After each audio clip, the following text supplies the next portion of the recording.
Suzanne Jacobs. I'm the director of the Prisoner Reentry Institute at John Jay College of Criminal Justice, and it's my pleasure to welcome you here this morning, and thank you for being here. So I don't think we have ever had this many people in the room at 9 o'clock. And we have almost a full panel. Tanya Krupat is on her way. She'll join us, but her son was sick this morning. So I told her we would go ahead and get started, and she'd join us when she can.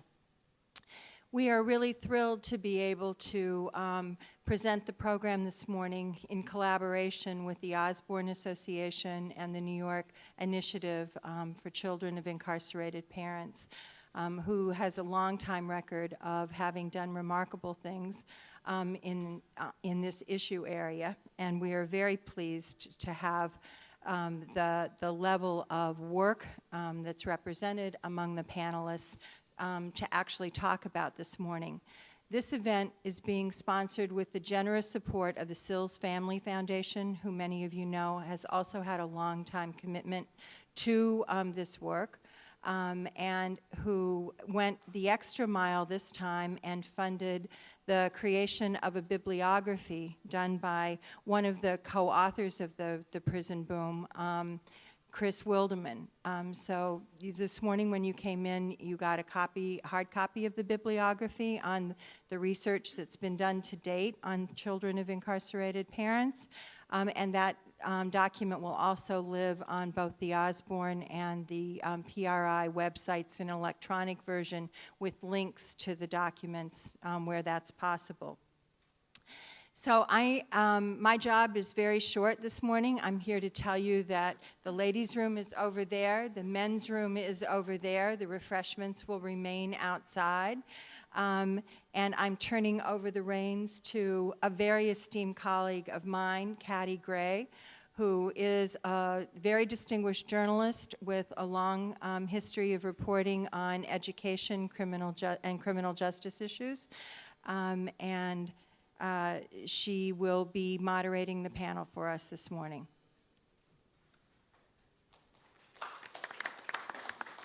Good morning, everybody. Just for starters, we expect a lively and engaged discussion. I will be very diligently policing time. Hold your preambles. Get your questions tight, written down, and stick to script. But we have a wonderful panel this morning. Sara Wakefield and I have been talking already about our shared Southern roots, her drinking Dr. Pepper in the morning. She is an assistant professor of criminal justice at Rutgers and is deeply steeped in looking at what happens to kids whose parents are incarcerated. Her bio is here. It speaks for itself. I've been reading her book. The book she co-authored, if you don't have it, you need to get it. Without further ado, Sara.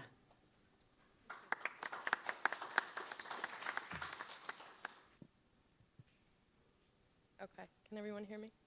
I want to thank everyone for having me here. I noticed that the speaker for the next series in October just won a Genius Grant from the MacArthur Foundation.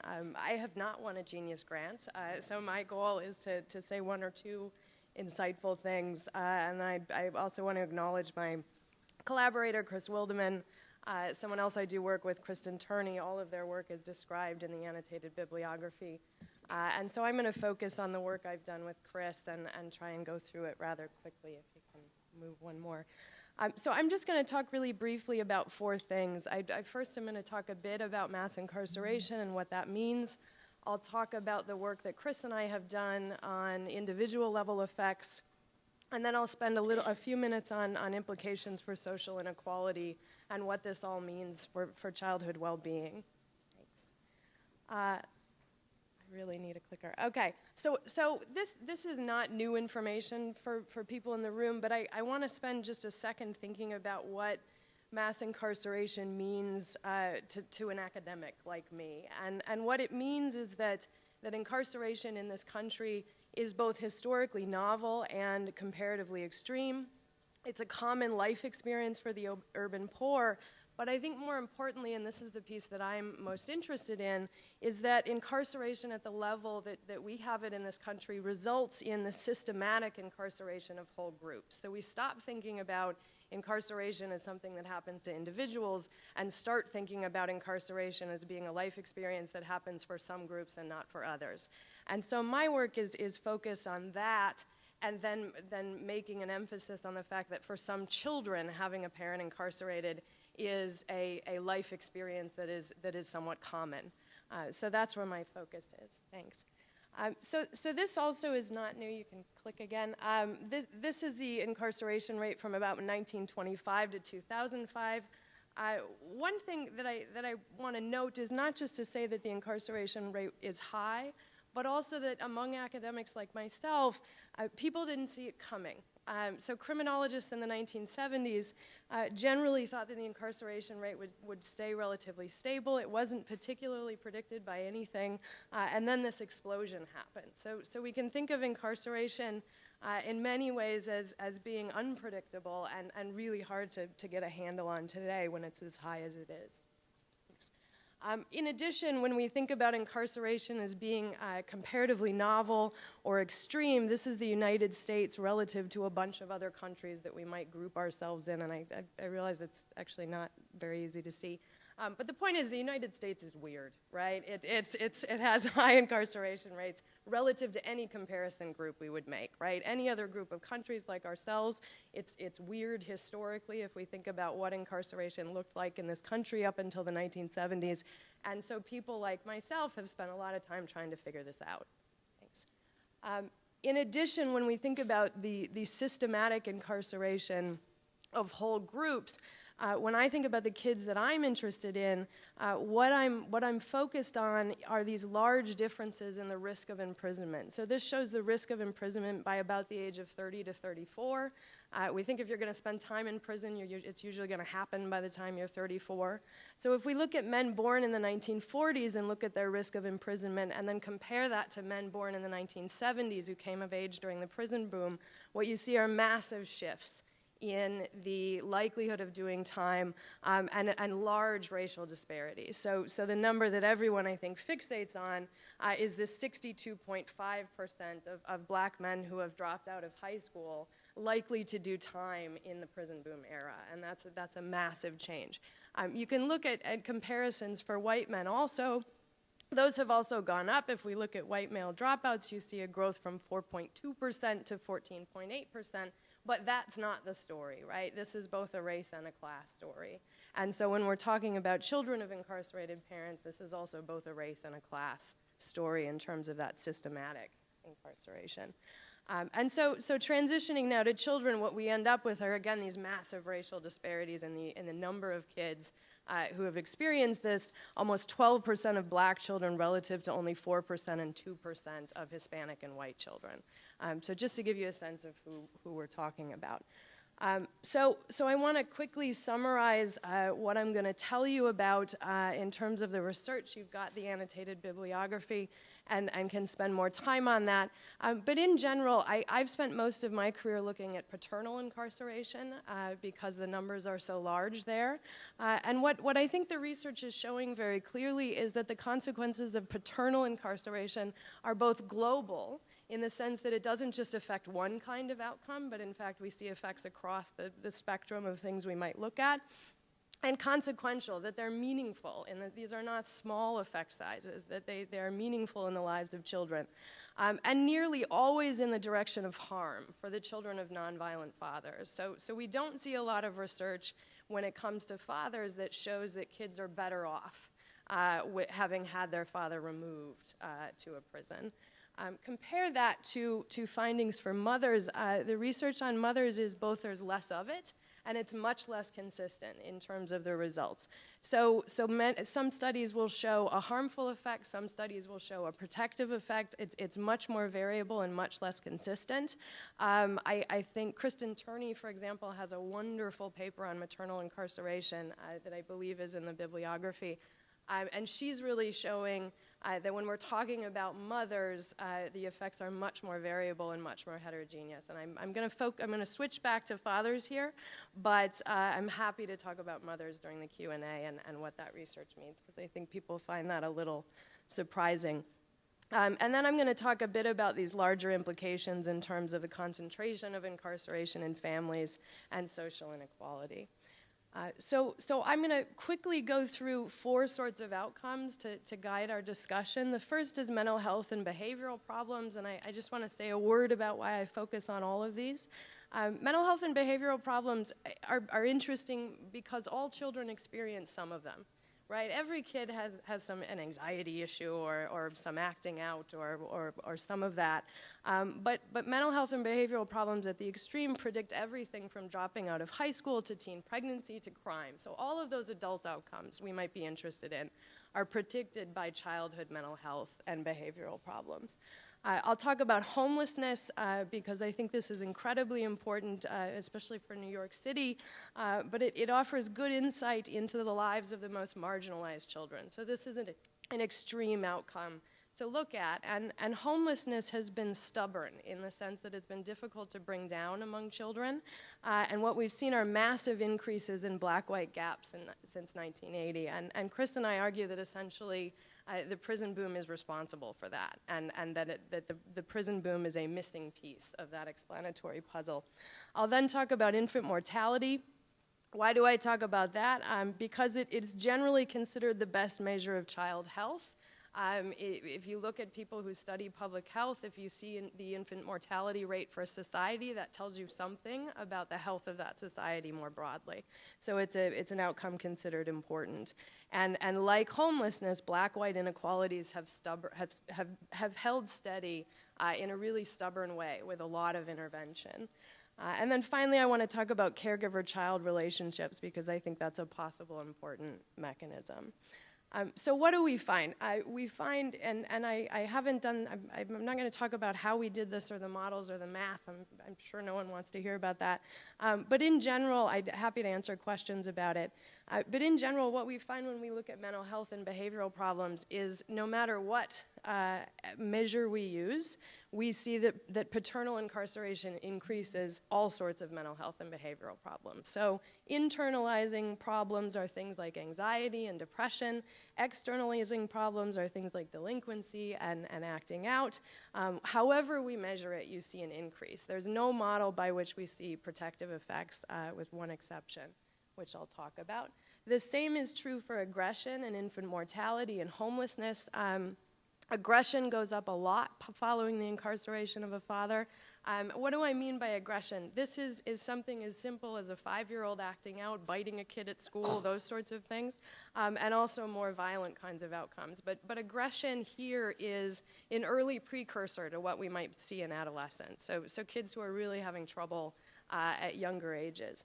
We also see really troubling increases in the risk of infant mortality following the incarceration of a father. This, I think, is truly troubling. That is something for which we can't intervene on once it's happened, right? This I think is troubling, and that there are large black-white gaps in it are also problematic. We also see massive increases in the risk of homelessness, and I want to point out that this is the only outcome for which black children are especially harmed. And so let me spell that out. If we look at white and black children and how they respond to a father being incarcerated, white children as well as black children will show increases in mental health and behavioral problems. They'll show increases in aggression. The black-white gaps on those outcomes come from the fact that black children are just so much more likely to experience it. That's not true for homelessness. For homelessness, all of the effects are concentrated among black children. Why is that? I don't know. I think I would guess that I think that black children have fewer social supports from which to rely on in the face of paternal incarceration. But here we're talking about an effect that's especially problematic for black children. The last thing I want to talk about is parenting behaviors. So the last thing that I've looked at in my research is, okay, so father goes to prison. What does the relationship look like between mother and child post-incarceration? And so we could tell sort of 2 stories about that. One might be that the caregiver left behind sort of redoubles their efforts and engages in more positive parenting, and that's certainly true in some cases. But what the research is showing, a couple of studies I've done and some work Kristen Turney has done, is that parental incarceration is so stressful to the family unit that parenting quality declines for the parent left behind. So I have found, and Kristen has found, that kids are then more likely to be exposed to difficult parenting practices, both negative conflict, so yelling at a child, screaming at a child, that sort of stuff, and in addition, physical abuse. So I think there's lots of reasons to worry about that, and that research also needs to move forward. Thank you.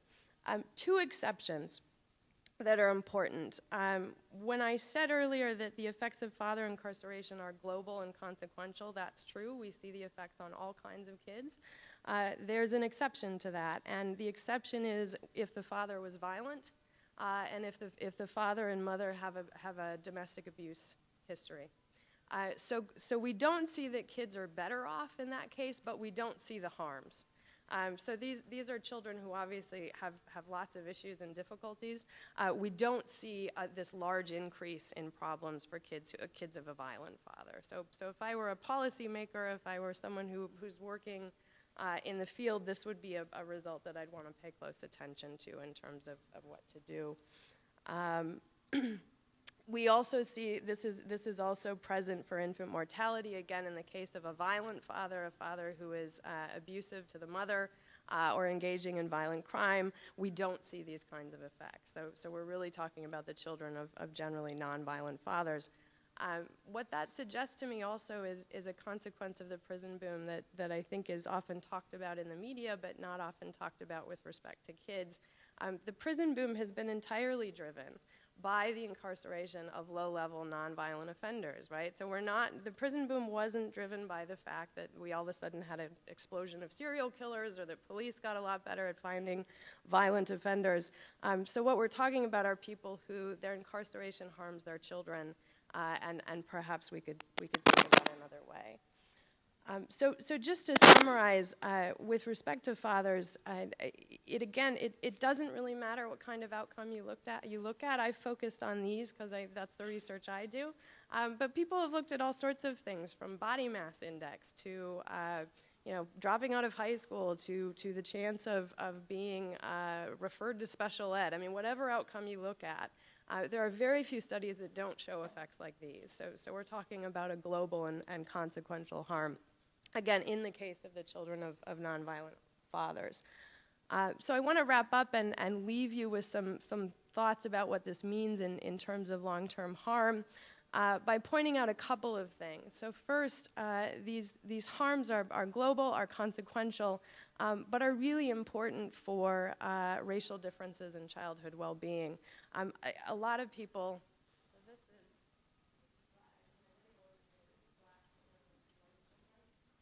most people focus on that percentage difference between black and white children in terms of having one family member incarcerated, right? So black children are much more likely to report that they have one family member incarcerated. What I think we don't know a lot about is that black children are also really likely to report 3 or more family members incarcerated. So in the data set I use, I have kids who are reporting up to 8 family members who are doing time.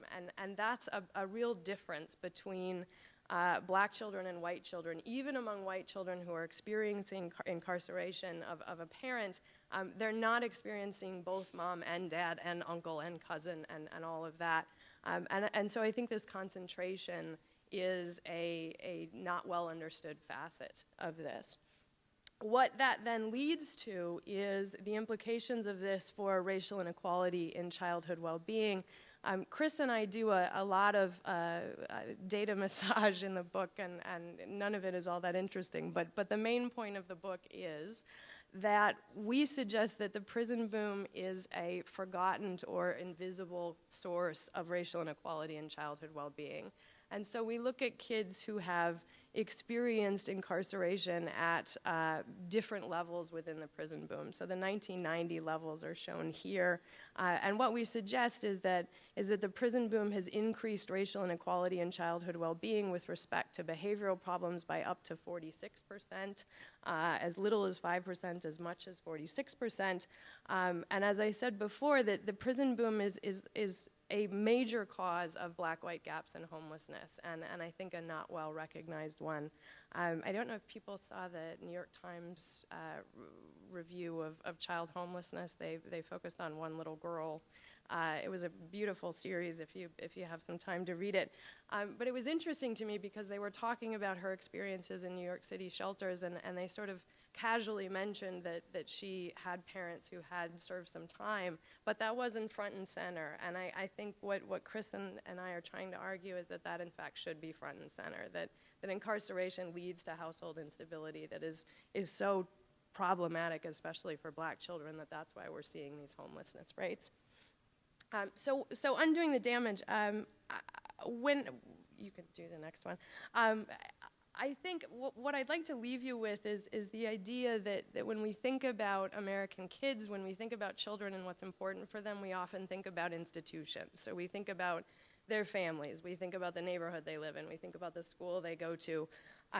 We would argue that the penal system really should be added to that list, in particular for the most marginalized children, that institution is structuring their lives to such a degree that its effects are so powerful that they are comparable to say, the neighborhood you grow up in or the school you go to.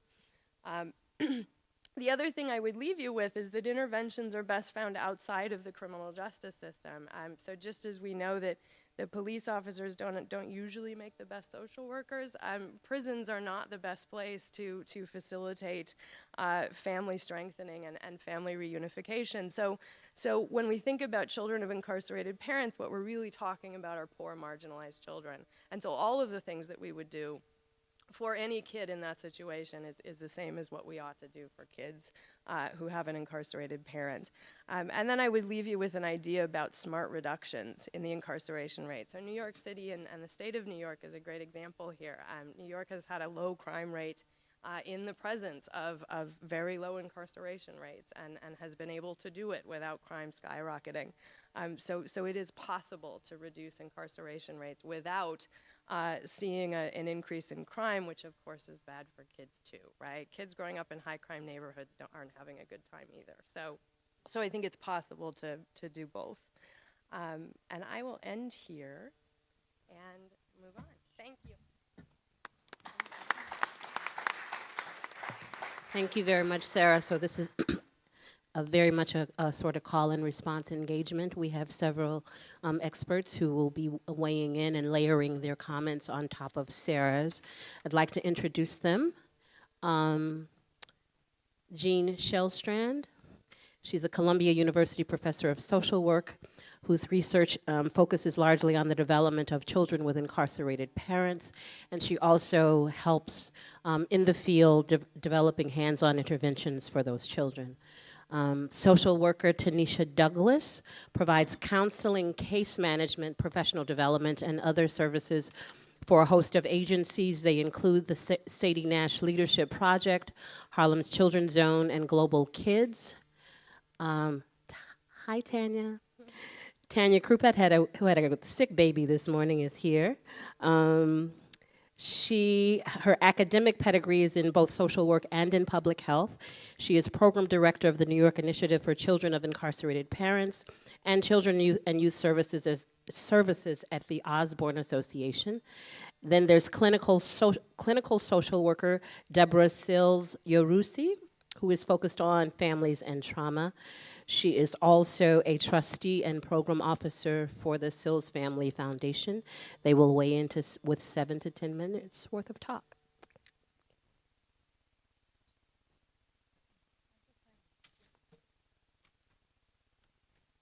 I want to say thank you for inviting me. It's wonderful to be here. So I am going to build on Sarah's talk and talk a little bit about, she explained very well about what are some of the issues and challenges that children of incarcerated parents face, and I'm going to talk a little bit about interventions. What do we currently know? How can we reach in and help children of incarcerated parents? So my presentation will be brief, 7 to 10 minutes, and so I'm going to very quickly talk about the key influences that can affect the development of children. I'll talk about existing interventions for children with criminal justice involved parents, and then I'm a person of action, so I'll talk about very specific next steps for moving forward. So as Sara explained, it's complicated. The whole issue of children of incarcerated parents is complicated. They face, as all children, challenges at multiple levels, whether that's individual, family, school, community level. And so when we think about children, we also have to think about all these influences that they can face.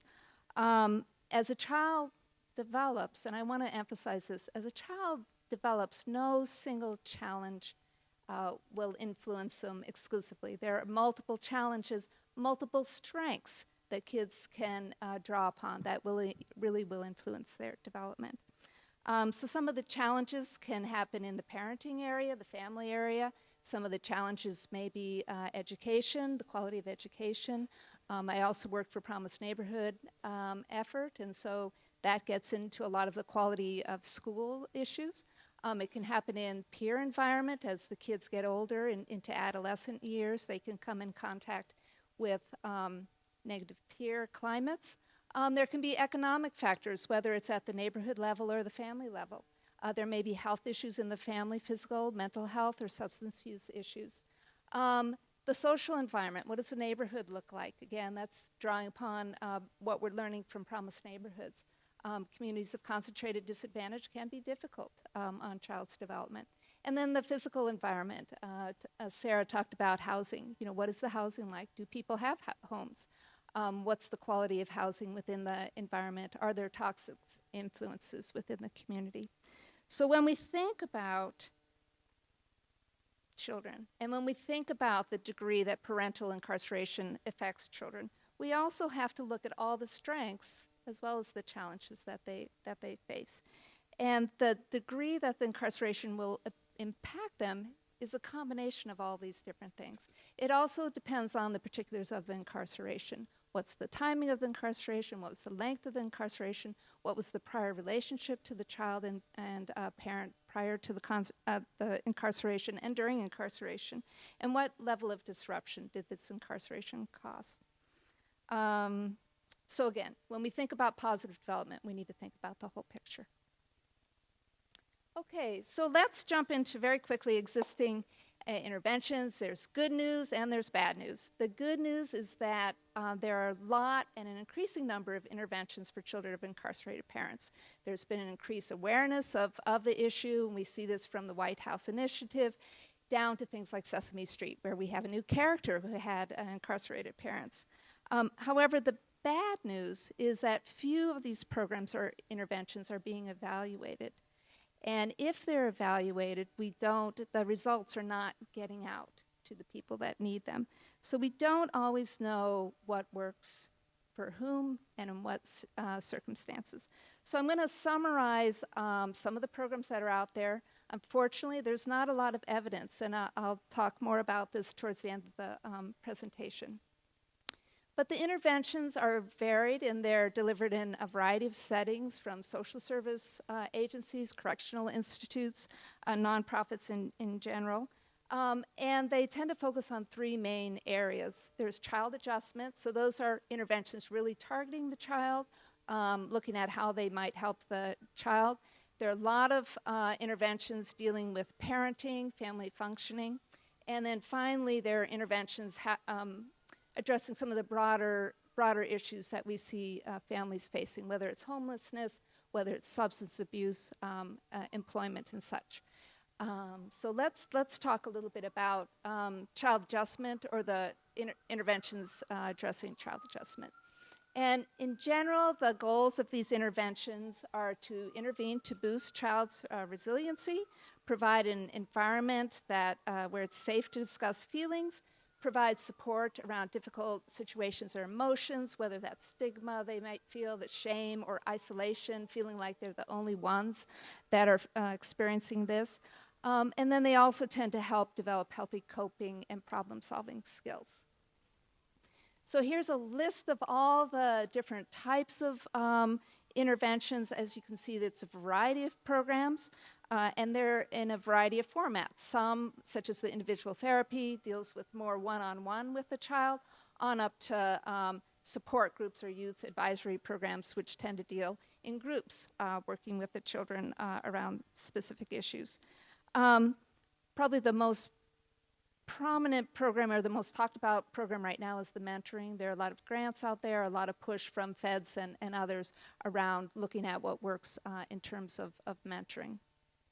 So we know from working with children in general that many of these programs are effective in working with children. Unfortunately, the research has not looked specifically at children of incarcerated parents, what works and what doesn't, and so that's one of our charges. So parenting is probably one of the programs that's been most talked about and most researched. And these are increasingly popular both within the correctional setting as well as on the outside. The programs tend to focus on communication, interpersonal relationships with the family. And they're seen as a way to promote positive development, encourage family support post-release, and they also are seen as a way to reduce recidivism for that formerly incarcerated parent. So parenting comes again in a variety of forms, formats. Parenting classes is probably the one we hear most about. Again, there's been probably the most research on the parenting classes thus far of all the interventions. Just as with parenting programs on the outside, with a variety of at-risk populations, parenting classes seem to be having a positive effect on these families as well. And the benefits found that this is helpful to both the parents and the kids alike. Visitation and remote contact is offered at many institutions. The facility, the schedule will vary between institutions. Sometimes you find child-friendly visiting rooms. Sometimes the schedules are friendly to children. And sometimes some programs will offer programs for the children and the child and the family together. So it does vary, though, between institutions. And overall, the research has found that these visits are beneficial to the families. More so for the incarcerated parents, the results are a little bit mixed for the children. But that depends on the nature of the visit, the nature of the relationship as well, the age of the child, et cetera. And the benefits for that program tend to be the greatest when that visitation is paired with a family program alongside it. So there's other contact methods, letters, phone, televisitation. Osborne has started a televisitation program, and they're another way for the child and parent to be connected. Initial research has suggested that that's beneficial as well to the incarcerated parent and child, but the child data is still a little shaky. It's primarily anecdotal at this point, so we need more research around that specific piece. Prison nurseries is a third type of way of increasing the relationship between incarcerated parents and children, and research is indicating that these programs help facilitate the mother-child bond attachment and improve maternal bonding. And then lastly is alternatives to incarceration, so that's community-based sentencing, and it's becoming increasingly popular, especially since it's very cost-effective. So this includes such things as house arrest, halfway homes, day programs, etc. However, there's little research on the efficacy or effectiveness of these types of program. And what research there is, rarely examines parenting and child outcomes. So I'm going to very quickly talk about sort of the personal and community context. So just very briefly, there's several pre-release and post-release programs that deal with some of the main challenges that children and families face, or the parents, in terms of employment, health, relationships, and housing. There are also an increasing number of comprehensive community initiatives. The Byrne Criminal Justice Innovative Innovation Program, Promise Neighborhoods, Neighborhood Revitalization Initiative, etc. So next steps. Okay, I whizzed through that. So next steps. There are a lot of great programs out there, and I'm very excited to see those programs. But we need to begin evaluating these programs so that we can really understand what works and what doesn't work. The last thing we want to do as practitioners is to be providing services that don't work. Secondly, we need to disseminate the results. So if we know what works, we need to get it out there. We need to get it out there into the people who are doing the work. There are a lot of existing evidence-based preventive programs for youth, and I will share at the very end a list of some websites that you can go and find out about these. But we can adapt those so that they're pertinent and relevant to children of incarcerated parents as well. Fourthly, we need to develop new programs, and we need to keep an eye towards those that are cost-effective and sustainable. So integrating these within existing services is one way, and a good way of doing that. And finally, because of the complexity of the issue and the challenges that children face, we need to begin thinking about how do we link these interventions together so that we can create an umbrella of services for children of incarcerated parents. And we also need to think about how can we tailor these interventions so we build on those individual and family strengths while addressing the very specific challenges that families face. So I believe by doing this, we can create a better system and better support children so they can reach their full potential. So thank you.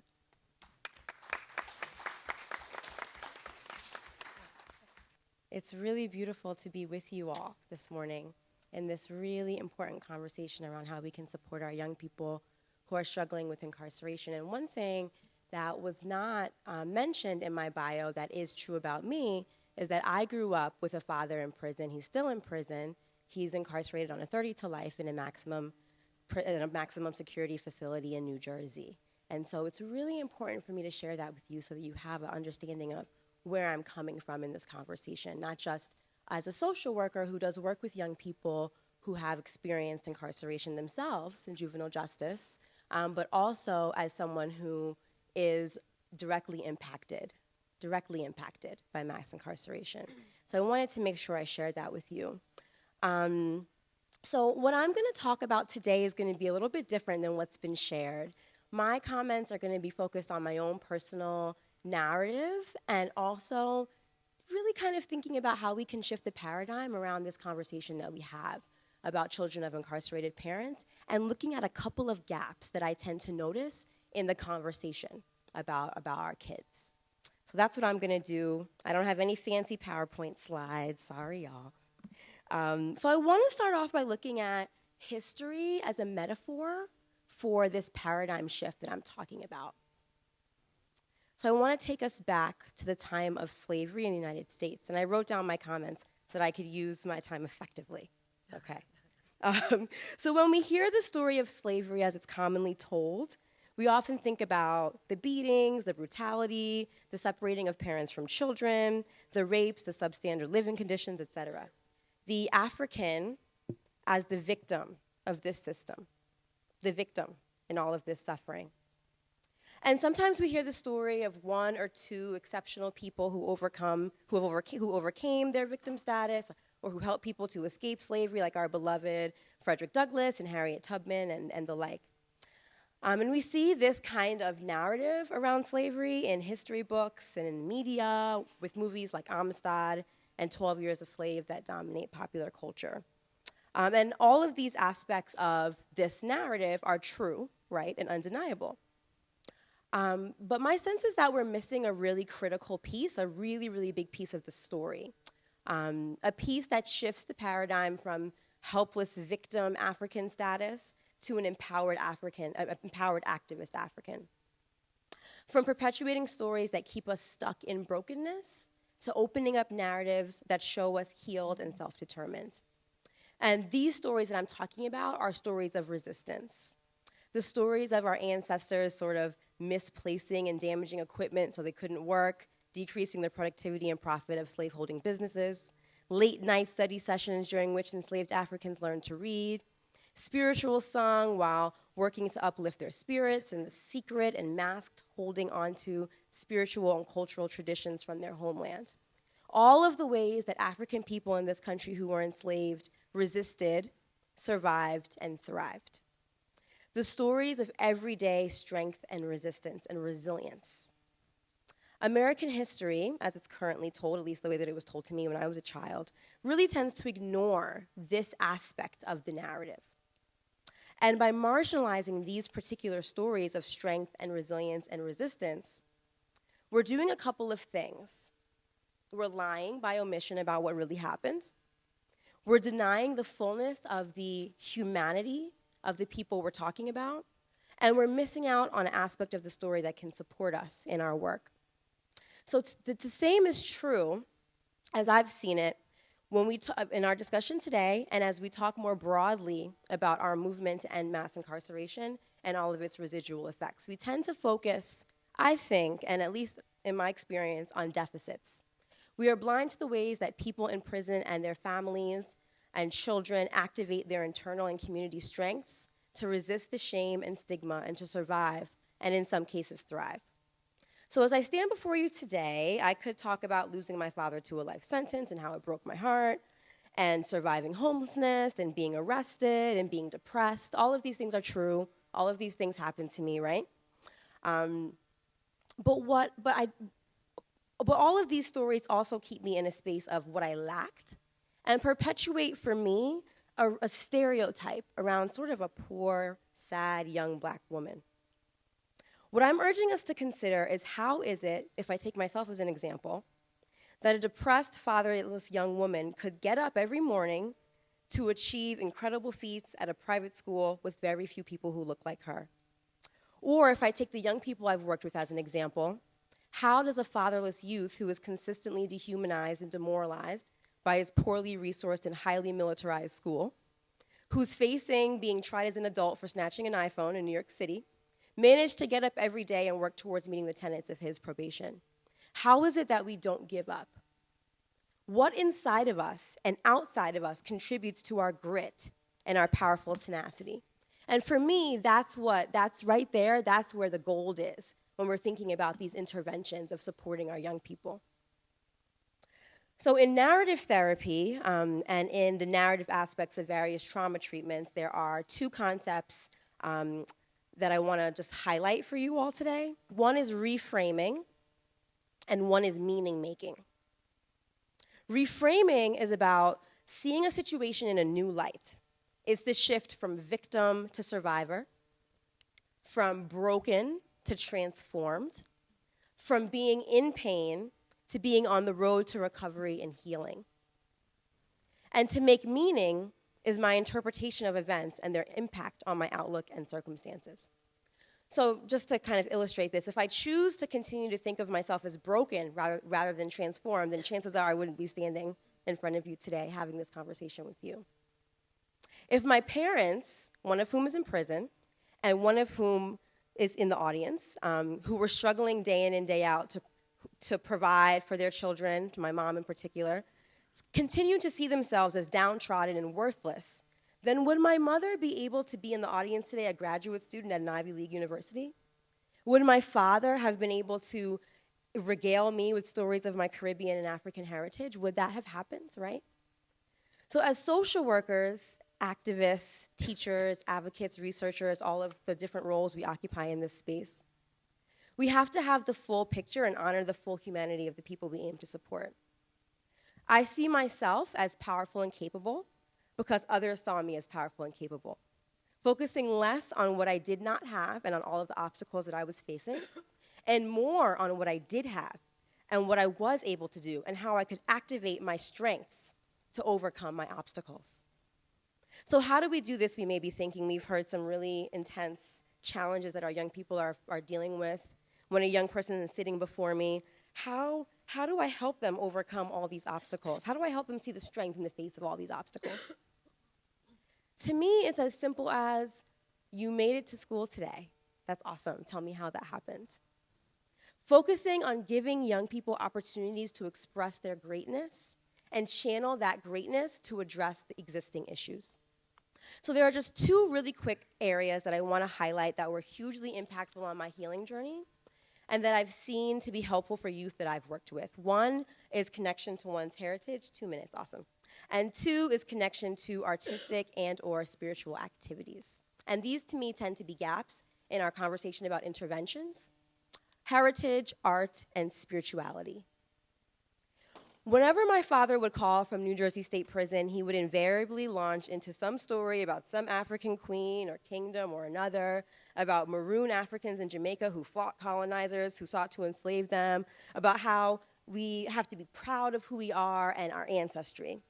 And he would typically be met by my child and preteen responses of, okay, you said that already. You keep saying the same thing. I heard that story last week, right? That's kind of the things, that's what I would say. But little did I know, my understanding of my history beyond sort of the facts of February's Black History Month helped me to have a strong sense of self. His retelling of our history planted seeds that bore fruit as I continued to explore my heritage every chance I could in research papers in high school, as a major in college, and as a member of an African-centered healing community right now in my adulthood. My connection to my ancestral story and culture has helped me to understand myself in relationship to my people and their creativity and their legacy of justice and healing. As a graduate student at Columbia's social work school, I studied I have 16 seconds. The effectiveness and viability of African-centered programming and healing models for youth. And the evidence shows that these models instill in youth values such as unity, self-determination, and social responsibility, and strengthen their coping skills. The teenagers who I work with have always jumped at opportunities to learn more about where they come from. And then lastly, the second area of healing for me was participation in spiritual communities and the arts. The power of artistic and spiritual communities and activities, I think sometimes is really ignored in Eurocentric, traditional, sort of evidence-based, mental health types of conversations. These aspects of programming are really remarkably transformative, and I want to highlight them. I've seen drawings by young people that say more in color pencil than they could ever say with their words. I've heard songs and poems that facilitate major aha moments for young people. I've seen young people connect to the spirit of friends they've lost due to community violence using traditional West African libation processes that finally get them to settle into their right to grieve, right? So spirituality is about expressions of truth and purpose and deep inner knowing for me. It's not necessarily about religion or a religious house. Spiritual and artistic spaces help young people to connect to principles and values of how to be in the world and give them opportunities to express themselves truly and deeply. And in light of that, I just want to read a poem that a young person who I worked with, whose mother is incarcerated, wrote in a workshop that I led. And then I'll end, and we can talk more. The poem is called Why by Sky.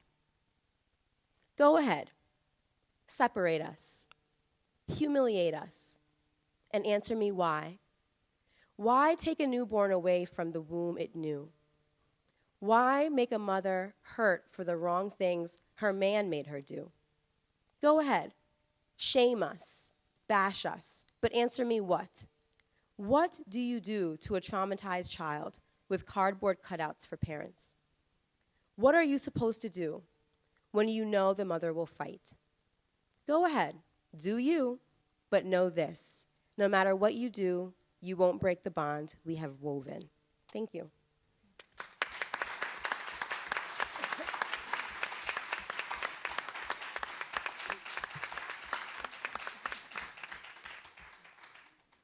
So that's a hard act to follow. Yeah. And I definitely pay tribute to Tanisha and to Lorna, your mother, who's in the audience, so I'm grateful to know. So my role on the panel is to talk a little bit about policy and the role of policy in all of this. And I thank you for today and for Sarah for your research, which is so important because even though the Center for Disease Control and Prevention recognizes parental incarceration as an adverse childhood experience, it remains invisible in this country to a really baffling degree. In New York State, we don't have, can you hear me? Oh, sorry, that's better? Sorry. I think maybe we're all under the weather. I have that bug too, but anyway. So in New York State, we guesstimate there's around 100, I gotta get it, like this? Ooh, okay. Now I'm scaring myself. In New York, about 105,000 children, it's estimated, have an incarcerated parent. And I'm going to talk about some of the policy implications for the criminal justice system, though I do agree with Sara that the answers lie outside of it, but also for children's services systems. And first, I just want to point out a few other things that are in the book that are not the statistics, but are really, really important findings, and I thank you for them. In Sara and Chris's book, they say that most children of incarcerated parents do not themselves end up in prison. And this is what Tanisha's talking about. When we think of the stress of the unfairness, the unknown, the ambiguity that and family stressors that children are facing, it is truly remarkable what children face and overcome every day. And I would encourage all of you to see the film. You still can't? Okay, sorry. To look at Echoes of Incarceration, which is on YouTube. It's a film made by young people with incarcerated parents about young people with incarcerated parents. The other thing, as we saw, is that this is a racial justice issue and a children's justice issue. And I just wanted to say, hopefully nothing should ever be about which children are being affected, but that children are being affected. The numbers are absolutely staggering. And I think an issue of this magnitude, receiving this little attention, really requires some soul searching among all of us. And then to speak to the fact that this is also not about which parents are being affected. The book points out, and I'm quoting, the cascading effects of a father's incarceration is not dependent on there having been a close, positive relationship prior to incarceration. Financial instability, stress at home, and stigma affect all children, not only those who lose an involved parent. And just to clarify also, when Sara spoke of a nonviolent father, that also includes fathers incarcerated for violent convictions, but not violence against the family. So I think it's important that we also include incarcerated parents in these conversations and in our solutions, and that we come back to the sacredness of the parent-child relationship. And lastly, the book also talks about the social isolation that accompanies incarceration, and these forces work in two ways. Because of the stigma, families will isolate themselves for fear of negative repercussions or responses, and then also that all of us in this room, meaning the public and society, we explicitly or implicitly, intentionally or unintentionally, often further alienate children and families facing this issue. So what are some policy implications of this? Overall is the invisibility, as I mentioned. There's a lack of data and identification of the children on both the criminal justice and children's services sides that allows this issue to continue to be swept aside. There is some movement on the criminal justice side in our state prisons. DOCS, the oversight agency, is adding additional questions about children, but there's very little actually happening on our children's services side. And I do want to add the caveat, of course, that data needs to be handled sensitively. If children are going to be identified in schools only to be further isolated and criminalized, then that's doing harm. But we do need data, and one way would be an agency-based, anonymous, point-in-time survey that would give us at least a snapshot of what's going on. We also lack interagency coordination on this. Children with incarcerated parents are at school, at the doctors, they're in after-school and Head Start programs, they're in homeless shelters, they're visiting Rikers, they're in foster care. They're really touched by every city agency, and yet there's no coordination or examination of their pathway through our city. And perhaps the New York City's Children's Cabinet, which was recently formed, could be a place where this could be taken up. In the criminal justice system, if we look at it from a child's eye view, the first place that children need support is when a parent is arrested. And I'm excited to say that the New York City Police Department is examining this issue and working on a protocol to safeguard children at the time of arrest. But again, the police can only do so much. We need children's providers of mental health and family support to step in, and this is going to require funding because these services do not exist. At sentencing, we would consider the defendant's parental role and responsibility in family impact or responsibility statements, and this is also underway in New York City and state. However, there's a lack of alternative to incarceration programs for parents where judges who want to consider the parental role and responsibility and the impact on children could actually send parents. When incarceration does happen, parents should serve time within a reasonable distance so that visiting can happen. And this does not currently happen. Proximity to children is not in the calculus or the algorithm that determines where someone serves their time. And when children visit, they should visit in family centers and be treated in a child-sensitive way by the officers. What we don't know in the research that shows murky evidence of how whether visiting helps children, is what role that plays. That the experience before you even get to your parent can be so negative that that's why your visit was negative, not necessarily telling us something about the parent-child relationship. And we don't have time here to go into parole reform, but I did just want to mention that the parole process can be a horror for children. The trauma of the stress and uncertainty, their role, what role do they play in helping their parent be released, is really does need to be mentioned and examined. And similarly, reentry often looks at concrete items such as housing and employment, focusing less on preparing families for this monumental transition, whether they're reuniting or just re-navigating relationships together. On the children's services side, in child welfare, it's wonderful to say that the policies actually exist. Visiting is required in many cases. Incarceration is not a grounds alone for termination of parental rights. And the Adoption and Safe Families Act was amended in 2010 to really support permanency when in the child's best interest. But people don't know about these, and then there's no accountability. So there isn't compliance with the existing policies, and we're not tracking what's happening. So this is where training also comes in. Schools could be supportive places that proactively signal support and understanding for parents and children about this issue. Their libraries could include books for children with incarcerated parents. We have a list of over 20 of them. You could hang the Bill of Rights poster, which I have right here. And I don't have time to read all the rights, but this is just a quick and easy way to signal to children that you're aware of this issue and you're someone who's supportive. It's similar to hanging up the rainbow flag in your office or letting children know that you're aware of different issues. And curriculum should be revised so that hopefully they're already revised to some degree to reflect the diversity of families. It's not only about divorced, same-sex parents, adopted children. There's children with incarcerated parents, and people need to be mindful of this. Training is really important across all agencies, actually.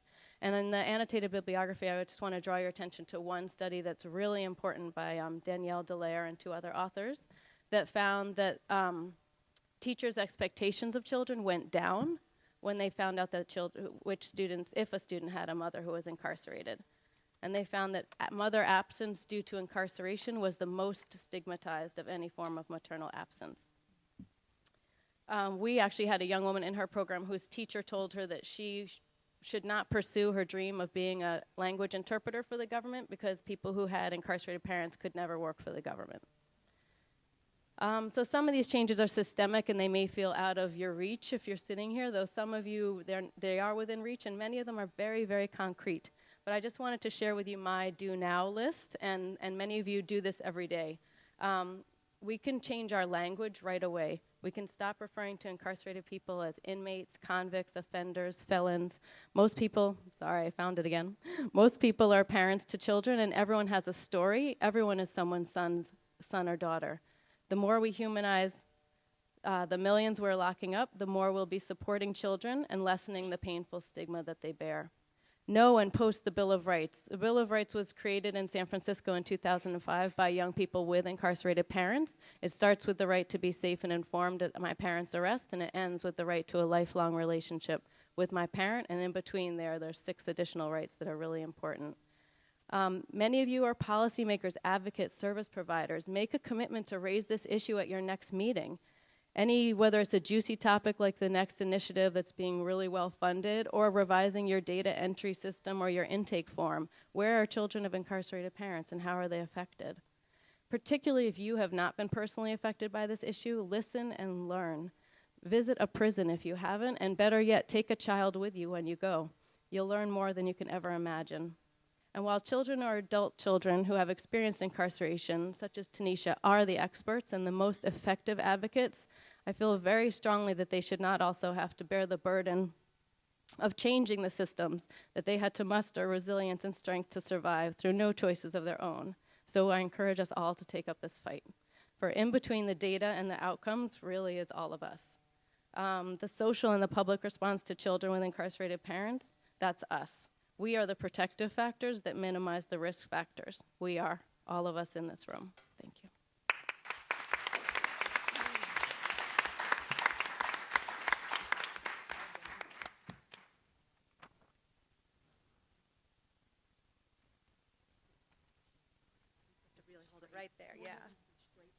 to be straight in front of it. Am I straight in front of it?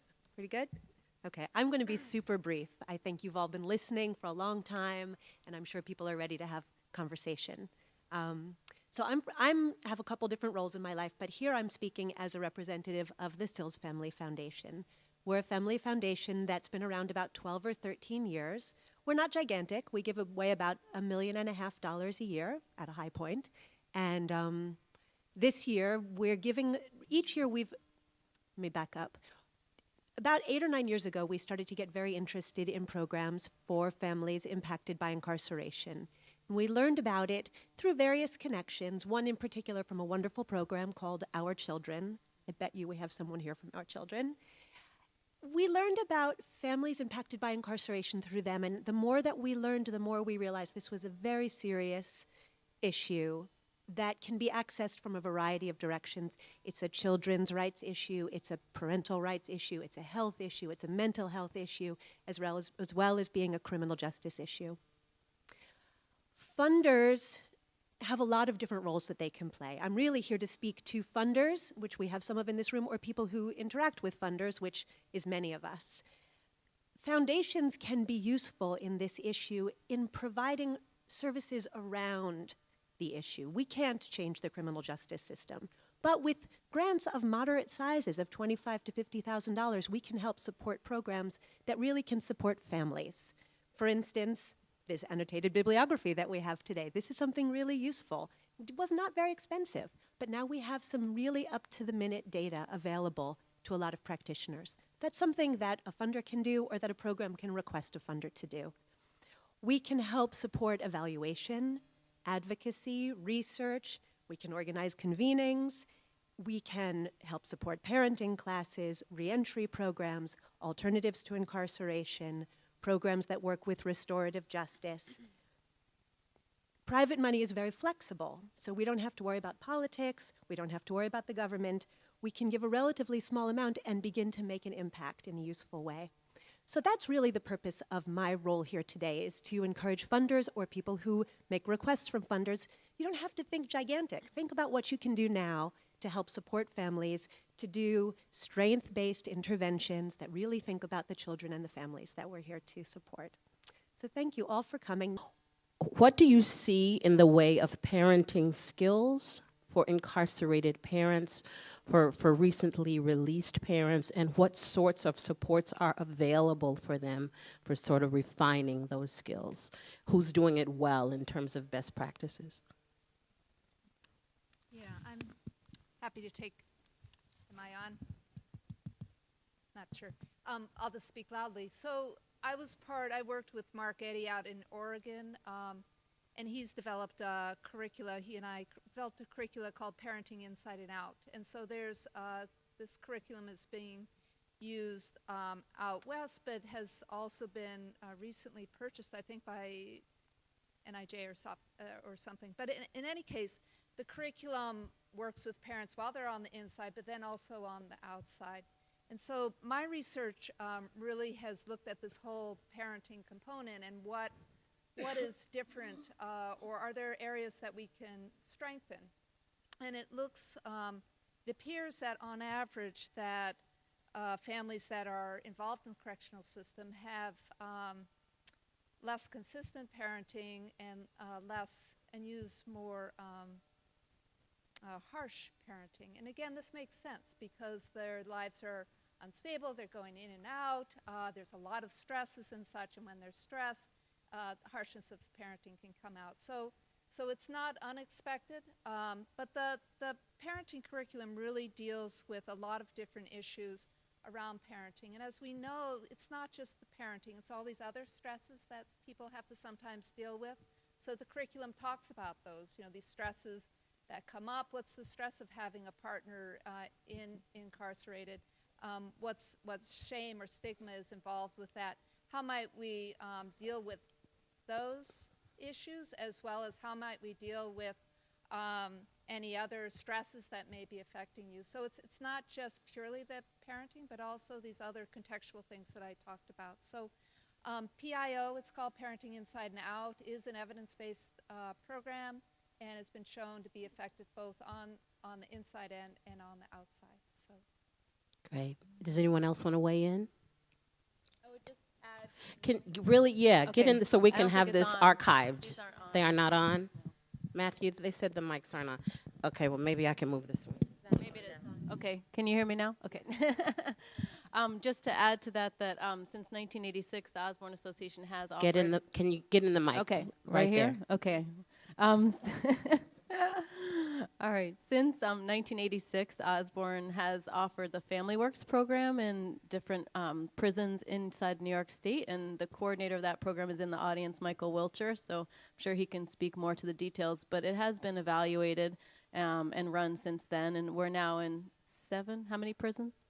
8 prisons within New York State, sorry. Tanisha, I'd be interested in hearing your response to that. Am I in the mic? Okay. I can certainly speak to my personal experience. I don't have information on relevant evidence-based interventions. But I would say that my dad, in terms of parenting, could use support around. I think that what happens for my, so I think it has a lot to do with communication is what immediately comes to mind to me. What happens for my dad when we get on a phone call is he doesn't know when he's next going to have a phone call, and he doesn't know when he's next going to see me, so he has this thing where he just starts talking.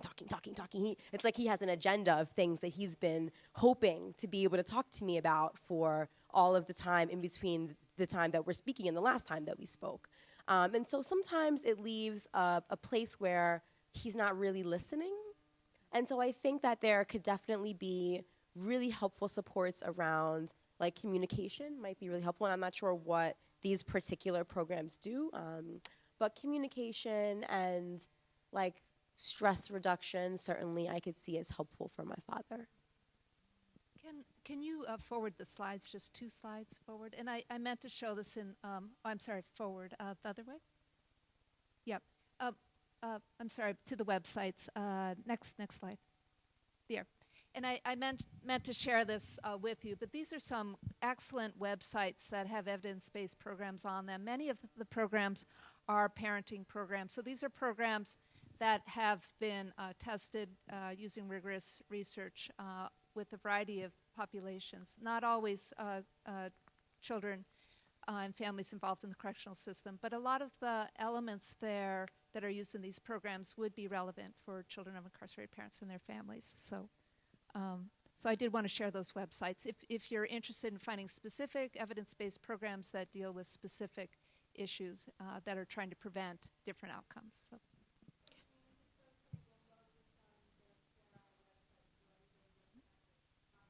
That'd be great. Okay, so you guys get ready for your questions. Matthew, there are mics, right? But I have this question for Tanisha. In your own work, which children thrive? Who's resilient and why? What do they bring to the table, and what does it look like, sound like, feel like when you're working with them? Place us there. So the first thing that comes to mind are young people who are able to really connect to what they're feeling and identify what they're feeling and be able to process enough to be able to have the conversation. So that to me is the first step, is young people who are able to have the conversation. The second step to me is young people whose parents pick up the phone.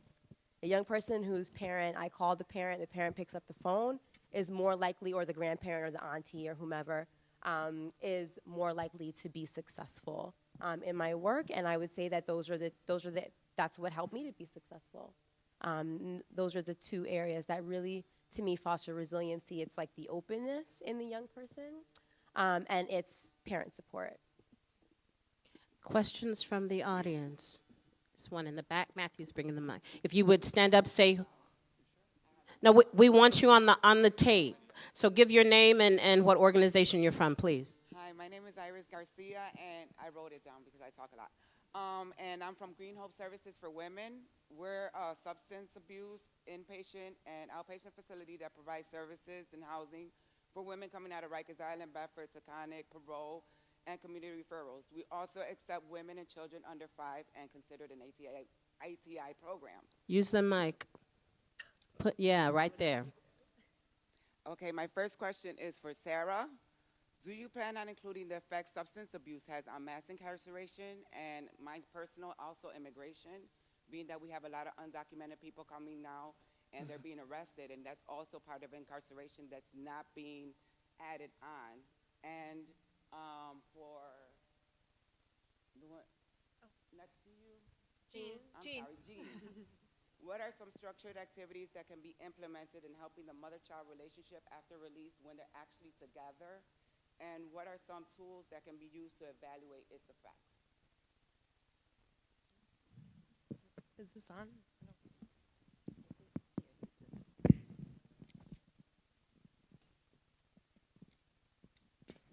Thanks.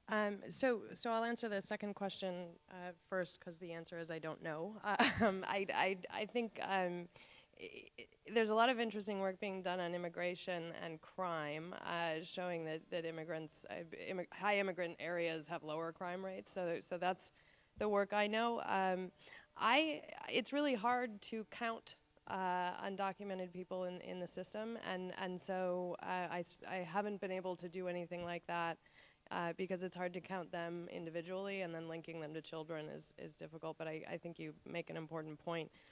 With respect to substance abuse, I think it's hugely important and the major driver for the prison system, in the sense that we've really changed our policies for what we do with people with drug problems. I would also say, though, that it is likely important for children, and in particular some of the research I was talking about, where I didn't talk as much about mothers, but I think substance abuse for children when their mothers are using is hugely destructive and results in inconsistent parenting and in difficulties and all of that. So it would seem to me that would be where you'd want to tackle those problems. So I applaud the sort of work that you're doing. I'll pass on to you. Yeah, and your second question in terms of activities, that depends a lot on the age of the child. So at different ages, different activities will be most appropriate. But I think Tanisha's point that clear communication, the bonding is appropriate, and again, that will look different across development. But really the active listening hard what the child has to say. In general, you want to have clear rules, clear expectations, and clear consequences. And again, those will look different across development. So when I think of child development, I think of sort of little boxes. You know, when the child is younger, you're going to have a little tighter box, and as they get older, you're going to expand, let out the rope, so to speak. But you want to have clear rules, clear expectations, and clear consequences when they go outside.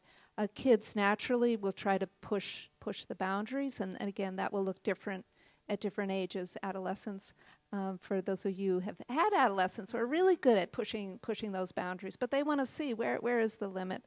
So having those clear consequences is important. And bonding can look different with different children, with different parents, whether different genders. But I think that bonding, I think Tanisha's point that human, the parental support, that support system is critical. And we're finding that more and more for helping children, that they can become very resilient and learn fantastic coping skills with that support. And parents play a key role in that. So I hope that answers your question. So, again, Ann Jacobs from PRI. So, Dr. Wakefield, how do we know that the bad outcomes or the homelessness, the other kinds of problems that you were talking about, are a function of parental incarceration as opposed to parental incarceration being a function of problems that were already there? So this is the most boring part of the book, but so we do a lot of things, and there's a couple of methods. We obviously can't randomly assign people to prison in order to figure out a causal effect. But nor would I want to meet the person who would do that in order to advance their research agenda. But we do a lot of things and we try and throw everything we can at the data. But essentially, it's just a logic by which we run a bunch of models where we control for a number of things.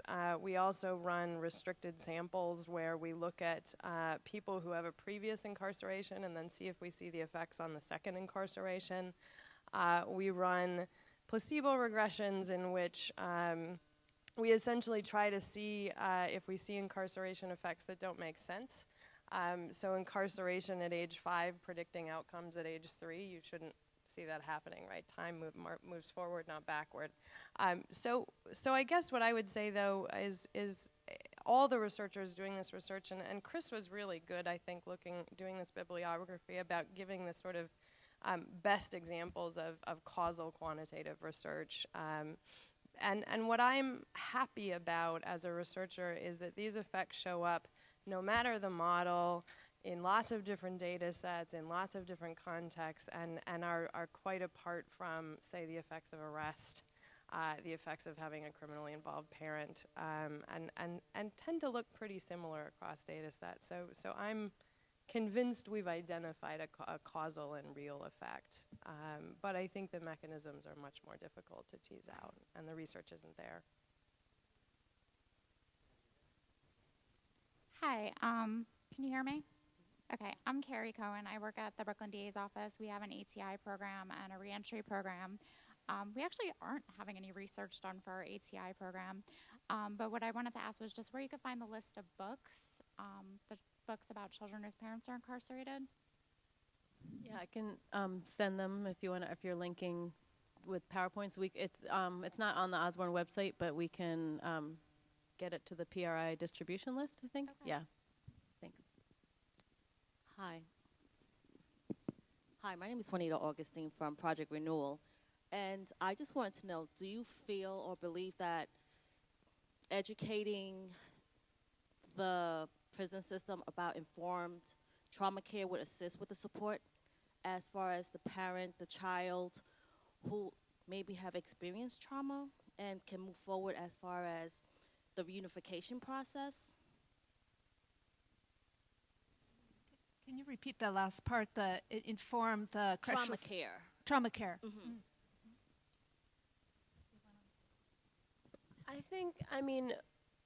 I think trauma for folks who are working with people who are experiencing incarceration, whether that be the children of parents who are incarcerated or people who are incarcerated themselves or people who are coming home from incarceration, people who have been arrested, everyone should be trauma informed. I think that's incredibly important, right? Because the incident of an arrest period is traumatizing. The fact of being in a cage is traumatizing, right? I guess what I'm struggling with that question kind of goes back to what Sara said in her presentation, is that we're not going to find the solutions to the problem or care or healing for people, I think, in the cages and in and around the cages. People do it, right? And that's a part of what I was talking about in my piece. My father and many of his comrades and his folks who he associates with in prison come together. They have spiritual circles. They do healings and readings, and they do a lot to help to uplift themselves and uplift their spirits while they're there. And they have to, right, in order to survive it. And it's a part of their ability to be resilient and be strong. And like Sara shared in her presentation, so many folks are in prison for low-level offenses. I think part of the way to get folks to be healed is to get folks out of the cage, right? And to build up our communities so that we don't have to sort of have trauma-informed care in prisons. I kind of struggle with that. Should we be investing dollars in trauma-informed care for prisons? Or should we be investing dollars in building up communities so that people don't end up having a traumatizing experience in a prison? So, I mean, I think yes, and sort of how can we think about the contextual issues that lead people, or the systems, the power structures that exist that lead people to be in prison in the first place? Kind of a tough one for me. I could just add to that that there's preventing people from going or having alternatives, and then there's getting people out. So there's a lot of people in prison who could be out, who are not threats to public safety. Osborne just came out with a report about the aging population in prison. So we need to get people out. Hi, my name is this on? Yes, okay. My name is Sean Hill. I work for a nonprofit law office called Youth Represent. We work with New York City youth with criminal records, and I'm primarily representing them in family court proceedings, so child support, custody, and visitation. I think that historically people have looked to the legal system for solutions and oftentimes have found that it increases the problems. And so I'm curious, given the breadth of experience here and the research that has happened, what do you all imagine being some solutions for attorneys like myself to be really helping young people who have either parents who are incarcerated or are becoming incarcerated themselves as young parents? And I'm thinking outside of the terms of just really revamping the entire criminal justice system, because is that actually going to be feasible? And so what do you all imagine being some real on the grounds or things that we can be implementing now as attorneys or as legal professionals?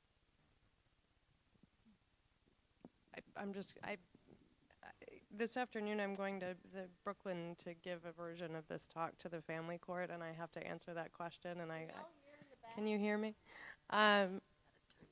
Okay. I was saying I have to go to family court this afternoon to give a version of this talk, and we'll need to answer that question, and I plan on coming up with my answer on the subway this afternoon. But I honestly, it's really difficult, right? Because the people who are in the room at talks like this are people who are working in the criminal justice system oftentimes, and it's difficult to see that. But I would say that what I find thinking about the criminal justice system today is just how multi-layered it is. It is so all up in everybody's life. And it's, if you talk about kids who are in, they're in the child welfare system, they're in the criminal justice system, they have these layers of agencies that are checking up on them and imposing constraints, and that's quite apart from supervision. So I think one thing that as you representing them, just to be aware of all these different agencies involved in their lives and trying to streamline that. I think that's one thing. I also think that it's important to recognize that coming to court and being supervised and making those meetings and is incredibly stressful and really difficult to abide by a number of the constraints that are put on people who are working their way through the system. I think the story of the prison boom is also a story about how once you're in, it is so incredibly difficult to get out because of all the constraints put on you. So I think just anything that you can do to lessen some of that, or at least to streamline all of the different agencies that are involved in these children's lives and as they enter the system, that is truly important. And then the larger reform work, you hope happens in a sort of top-down way. I think I can use this one. When I was the clinical supervisor at an alternative to incarceration program in Brooklyn, Center for Community Alternatives, we used to work a lot with Youth Represent. There were two things that we typically wanted from attorneys. The first one was we wanted attorneys to listen to their clients, the young people, because attorneys were not listening to them. And the young people would need us to talk to the attorneys adult to adult, because the attorneys were not listening to children and children's perspectives. That's probably not you, right? And then the second thing that we wanted from attorneys was we wanted attorneys to understand the impact of trauma and the impact of the system as traumatizing, so that they could then use that information in their arguments before a judge, right? So judge, what's important for you to understand about what's happening with this young person right now is that they're having a trauma, their trauma was triggered, right? And that's why they didn't return home that day, because the boyfriend who did X, Y, and Z showed up at the house, right? And that's why the young woman didn't call in for curfew, because I used to work in juvenile justice, so, right? Or maybe not to share all the details, because we all know how judges can get, but to help judges to understand, right, what young people are going through, what the process of healing, what the therapeutic process is, so that they don't penalize young people for their responses to trauma. And those were the two things that we really wanted from attorneys. We wanted attorneys to get it, so they could then use it in their advocacy for clients. If I could just add one third piece to what Tanisha said, would also be that this is not going to be possible in all cases, but to involve the parent, the incarcerated parent. If we're talking about young people who have an incarcerated parent, they're often thought about as in some black hole. You can reach them, you can find them. In most cases, they are critical to that young person's getting on a positive path. And in addition to trauma, relationships are critical. We have to look at the relationship history and where forces have severed those relationships and what we can do to mend them. So to some it may be counter, but often that incarcerated parent is the role model or the person who can liberate that young person from whatever self-blame or self-hatred they may be feeling. So it's so critical to involve the incarcerated parent. Okay, over here. Okay, there, 2, 3. Okay. Good morning. Mike? Yes. My name is Joshua Laub. I work for the Office of Safety and Youth Development for the New York City Department of Education. Now, I wanted to go back to your first slide when you talked about how there's something weird going on, yes, in the United States. And just the dramatic difference between what's happening in this country and other countries very similar to it. And in particular, the parallel that I wanted to draw is that a lot of our young people get suspended, right? A shocking number of students are suspended each year. I'm part of that apparatus, so we're working to change it. But I wanted to highlight something that I find again and again, and that is that there are a lot of adults that are involved with these young people, trained in youth development, but when it comes down to it, they still want a pound of flesh. There's something about there has to be a consequence, there has to be a punishment. And I wanted to sort of explore that place, or that's part of our culture, that we're so punitive even to very, very young people, but that we're consistent, that we're ready to lock them up as they get older. Well, no, I actually would point to the person who's coming to speak next month at the next series. She's a psychologist who does really interesting research on racial priming and punitive attitudes.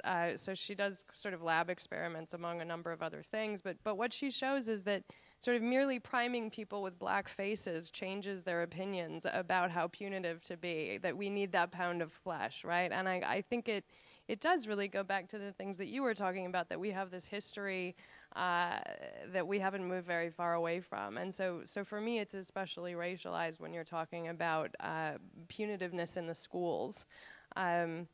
I have 2 graduate students writing dissertations on that topic at the moment, but I think it's very clear that when you're talking about young children, race colors how we perceive behavior. It colors special ed placement, and so you see that among younger children.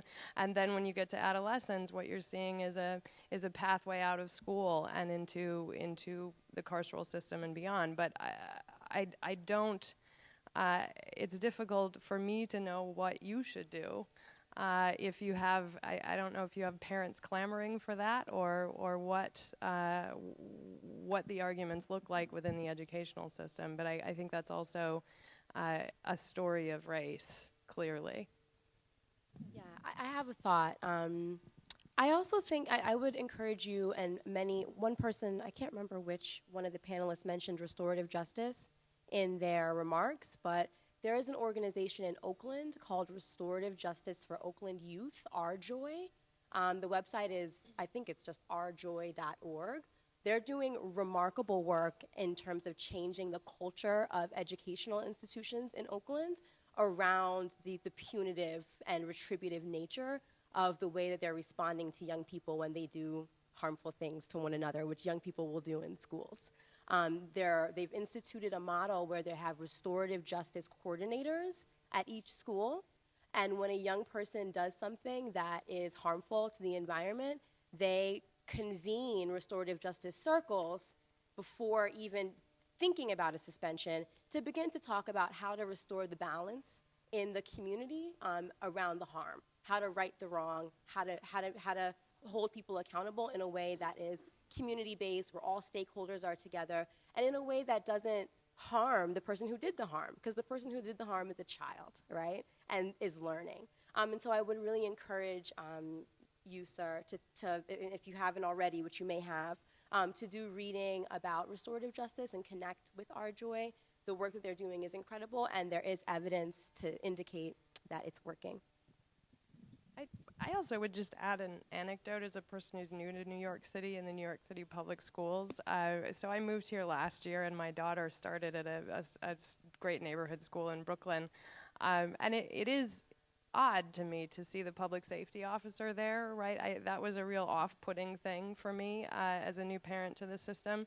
And this is a person who doesn't really get up and move around much, but sits there in a uniform. And I think what I've been struck by, and I don't know if it's just my school or all of them, but the emphasis is on safety all the time, right? So safety is a reason that we want all parents out of the building as soon as school starts. Safety is a reason that we limit volunteering opportunities and parents in the classroom. And so safety is always foremost, and safety is great, but at the end of the day, crime rates are really low, and I think we have to move to a new world where we think about education as about learning, and we think about how do we police a low crime society? How do we police neighborhoods that are that have high crime within a low crime society? And I think schools are a reflection of that sort of obsession and fear. And so that is not just located within the schools, but I think you're seeing it reflected there. Before we move to the next question, I was curious, working with Promise Zones, what's their sort of relationship with schools, and how are they perhaps changing? So Promise, I was part of an organization called Promise Neighborhood Research Consortium. So we were working with Promise neighborhoods around the country. And so the Promise zones looked very different depending on what part of the country you're in. Some were linked more intimately to the schools, and some were less linked. So it really depended on the situation. So out in Minneapolis, for instance, there was a Promise zone in North Minneapolis, and so they were working very closely to form a collaboration with juvenile justice, with social services, with a lot of other agencies to really work closely with families and tie it all together in a coordinated type effort, which is one way to sort of approach it, to work with the students together as a team. Harlem Children's Zone is another model for that, and they have, you can maybe talk more about Harlem Children's Zone, but they have, very clear, well, maybe I should let you talk about Harlem Children's Zone a little bit. But they, so they focus a lot on the school and set up certain systems within the school, very formatted and such. So it really depends on what Promise neighborhood you're talking about and looking at. There's different approaches to it. Some schools handle these issues within schools. Others try to form a system of leaders from different agencies to come and address and work with families. So it really varies. I'm not sure I'm really answering your question, but okay. Hi, my name is Carolyn Stanford, and I've been sort of in and out of prison for over 50 years, not as inmate or as someone living in prison, more so as a visitor, family, brothers, cousins, uncles, always, even my son, which just came home after doing 13 years for a very violent crime.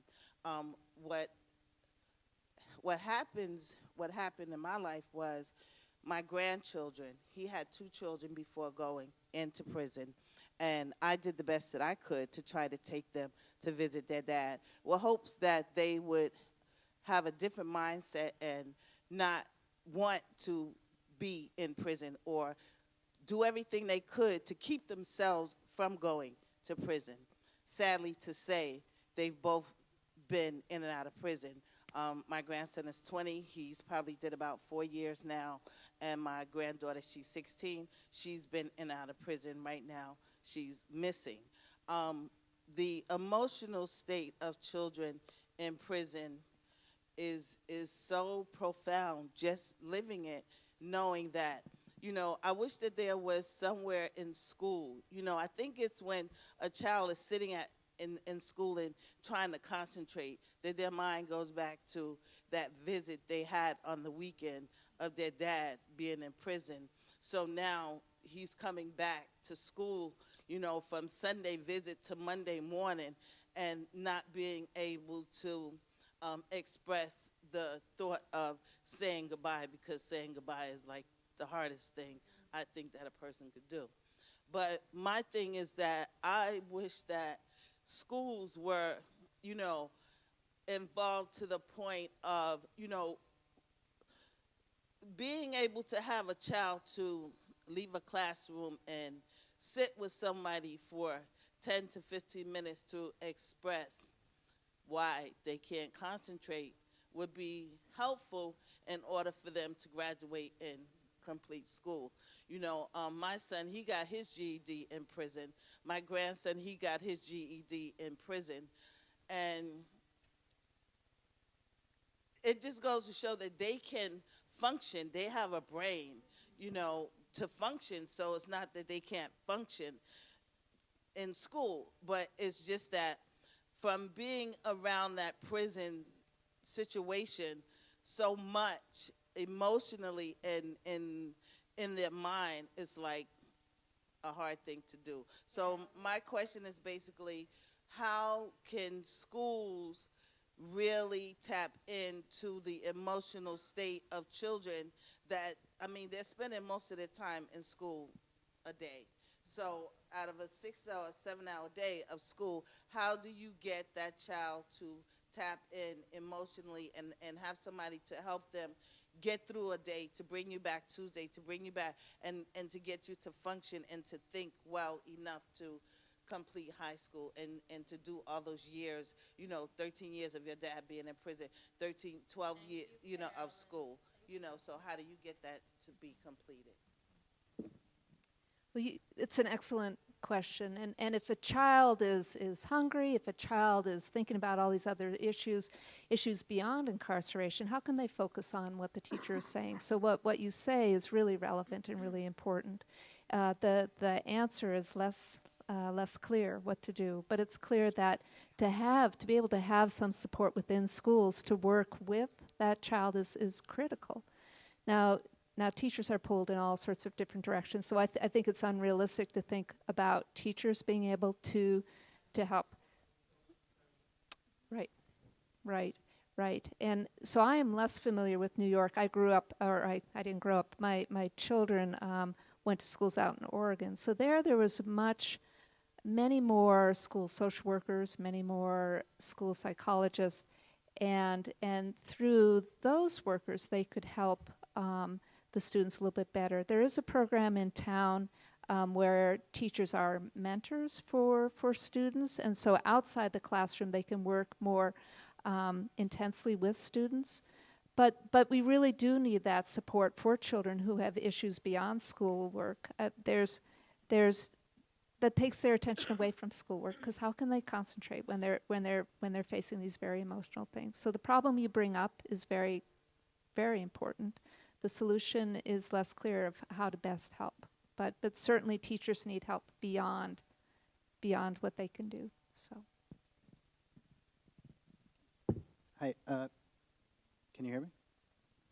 Great. My name is Dr. Frank Crigliano. I'm a clinical psychologist, and I'm the director of supportive televisiting services, which is down the block at the New York Society for Ethical Culture. And what our program does is we offer supportive televisiting services connecting children and teenagers with their incarcerated parent through telepresence. And so one of the things we found, and I know from my own research and developmental stages and resilience and risk factors, is that a strong positive connection with a family member is one of the biggest things to reduce recidivism, and also one of the best things for the children. So now that we kind of know this, and we're building these programs, whether they're parenting programs that are evidence-based either on the outside or the inside and work wonderful, they're not putting parents in front of their children. And so one of the things that we're committed to is actually creating those parent-child contacts. And one of the areas we're struggling is we know to like infuse reading and arts and stuff like this integrated into those visits. That's why they're supported. But also what we're trying to do is tell our story and figure out how to identify the appropriate outcomes for a very small program that, you know, isn't going to be able to, in the next 6 months or a year, demonstrate a reduction in recidivism or demonstrate, you know, a major change in GPA. But we do know is that when that child walks in the room and sees mom on the screen, the child breathes easier. The child can then concentrate in school. When the child walks in the room and sees the other pictures of other children and says, you know, Dr. Frank, are their moms incarcerated too? And I say, yeah. And they're like, oh. And they feel like they're not alone. But it's a very hard, difficult thing, especially from a strengths-based perspective, to sort of argue, give me money for this. And so we're kind of stuck where we have this amazing possibility, and we're doing it on a very small scale, and Osborne is as well, and we're trying to figure out how to grow this and scale this so we can make a meaningful impact. Yeah, so I think I applaud your program. It sounds like a wonderful program and a much-needed program.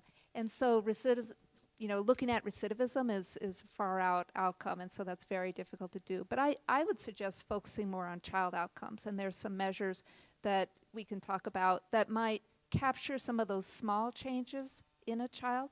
So I think first, capturing this qualitatively, just getting the kids' comments, that will be good information. I think also good information to put in a grant application in terms of the child's reaction. But then measuring some of the child outcomes, how are their experiences in school? Do teachers notice a change in behavior? There's a bunch of questionnaires out there that, again, I can talk to you about that would really sort of measure child well-being. So I think that would be a more proximal outcome to look at rather than recidivism. And because I agree with you, you want to be able to show funders, this is making a difference. And anecdotally, you know that it's making a difference. And so to be able to put it down quantitatively will be important. So I'm happy to talk with you after. So this gives me a perfect opportunity to plug a Rutgers program. I'm on the MA committee there, and we have a program where what we're trying to do is pair MA students with organizations to do a research project over the summer. It's good training for them. It's great for the organization. We've done things with Vera where they paid half of it and we paid half of it, but it's if you don't have any money, we have a student who might be interested. So for anyone who's in the room who might be interested in that, please drop me a card and I'll follow up with you next week, because I do think it's important to have the research base, and the qualitative comments are really important, but if you can have something more than that, the research base is pretty good on recidivism. I think if you can have child-centered outcomes like CBCL, those sorts of things, that can be truly powerful also. So great, thank you. Yeah, we'll definitely connect. We've also started the televisiting program is a training program, so we've had 2 MSW students from Fordham University. We actually have 4 forensic psychology students from John Jay. So we're committed to training the future professionals to be able to be culturally competent. Hi, thank you very much. My name is Maggie Lear, and my question for the panel is, there are many innovative programs that work on behalf of families and young people involved in or impacted by the criminal justice system. Do you feel that programs work in silos, or are you seeing enough cross-fertilization and collaboration among them? And if not, do you see a role for funders in doing this, and what might that look like?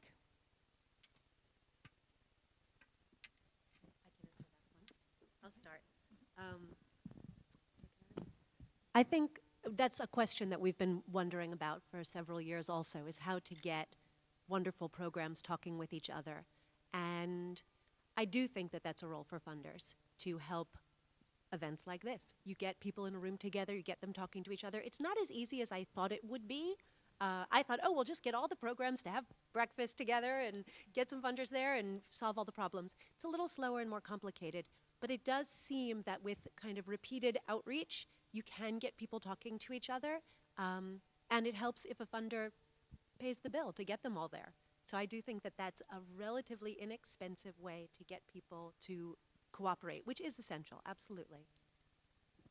So, and just to add on to that, so I was part of an effort called Step Ahead out in the state of Indiana. I've lived a lot of different places, but there I was the county coordinator for a coalition of people from the criminal justice, from education, from ACS, from schools, to really talk about how might we strengthen and support families. And so it's a good discussion to have. We had all the CEOs from these different agencies there, so they were people who could affect change within their agencies.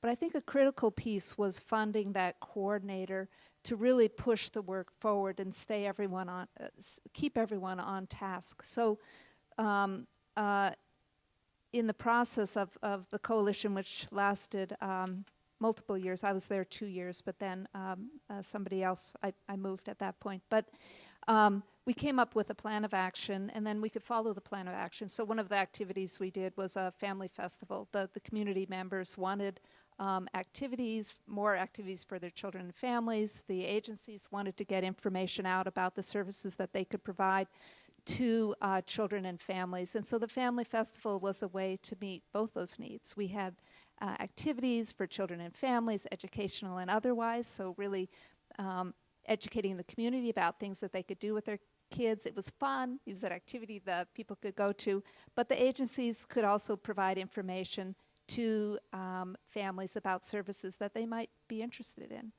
We also found that there were several agencies, WIC, the school's Title I program, the correctional system, that had mandated a parent education program. So rather than each of us individually having parent education programs, we had a countywide parenting program which does a couple things. One is we can build on everyone's skills and strengths, but two, it takes the stigma away from parenting. It says all of us parents need help. We all need help with parenting. And so, again, it was a way of consolidating resources, consolidating expertise, and developing a program that was bigger than any other program that any one individual or any one agency could provide. So I think there are ways to do that. I think that it's often difficult in the busyness of day-to-day activity to have that happen naturally. But I think one thing that funders can really do is help fund a coordinator to help bring these groups of people together to really look at ways that they can work across silos. So, if I could just add very quickly, there is a mentoring collaborative being formed that Kathleen Linares, who's in the audience, is heading up, I guess, which is for mentoring programs for children of incarcerated parents. And we do also have the New York Initiative for Children of Incarcerated Parents, which is a coalition of organizations and government agencies who come together quarterly. We do talk on policy level as well as programs, so I do think there will be huge value in what Jean said and what you potentially offered in convening programs that serve justice-involved families, because I do think getting away from, there's so much overlap in the issues that families are facing that it would be, and we can all learn a lot from each other, so there would be a lot of value there. I think there was a question here, please, on Mike, and then there in the back. Hi, good morning. My name is Tanya Kochen. I'm a professor here at John Jay.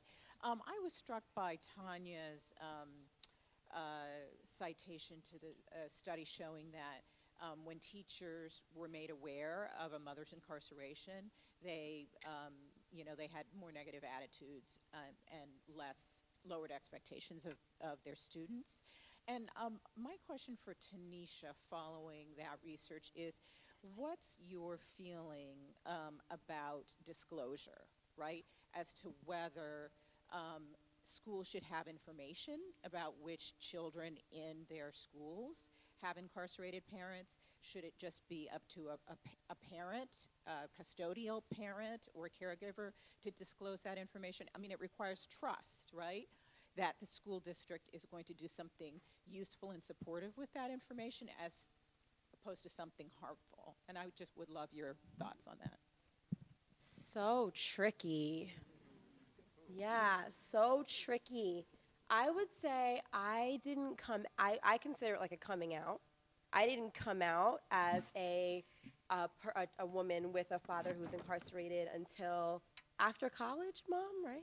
like after college. I wasn't even really out to my friends in college about it. And my little sister is not out to very many people about it because there is so much shame and stigma.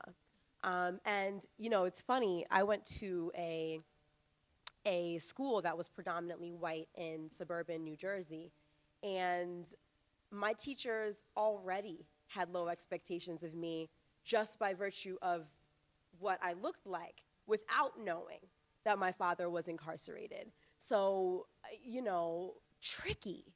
I think as we, as a society and as a culture, continue to have conversations about mass incarceration and about young people whose parents are incarcerated, I mean, I'm having such a hard time with this question.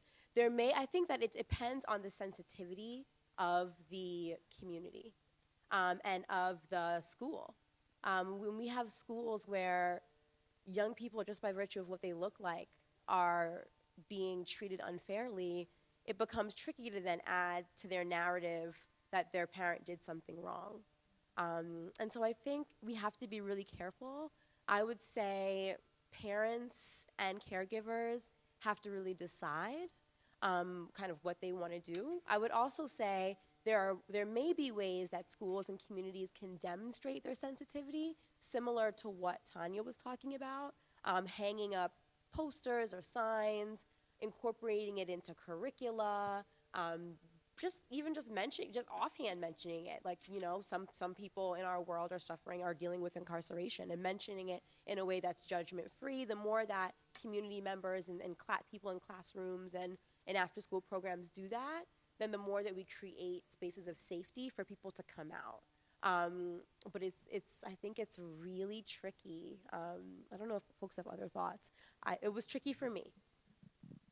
I just want to add, underlining the word tricky, I think is a good one. But just that several years ago, we did do training for a group of guidance counselors in the DOE on this issue, and they were starved for it. Many of them had been in the system, working in the educational system 5, 10, 15, 20 years, never received a single training on it. But when you asked a show of hands who's ever had a student with an incarcerated parent, everybody raised their hand. And so they were struggling, and there's so much misinformation that then does damage. So I would say to the funders or those of you that have access to those conversations, training would be a great way to invest your dollars. And especially in schools, we need to focus, I think, first on sensitivity and creating those safe spaces before we focus on data and identification. So we're going to take...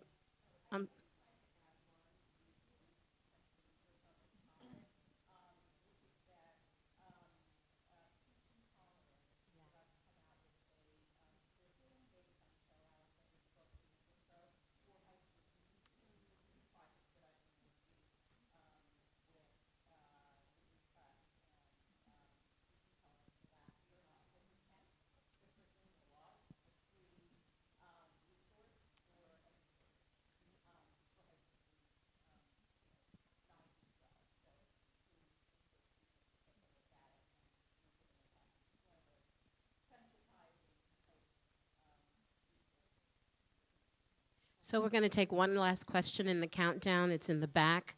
Then I will cede sort of closing comments from the panelists, words of hope, what's next, pushing into the future, and Ann Jacobs of the Reentry Institute will close us out.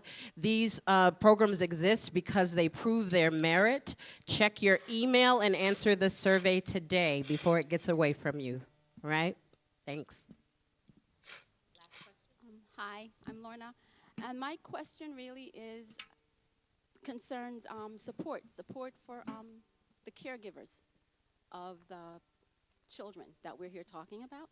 I hear a lot about support for the incarcerated individuals and for the children who are experiencing their parent being incarcerated.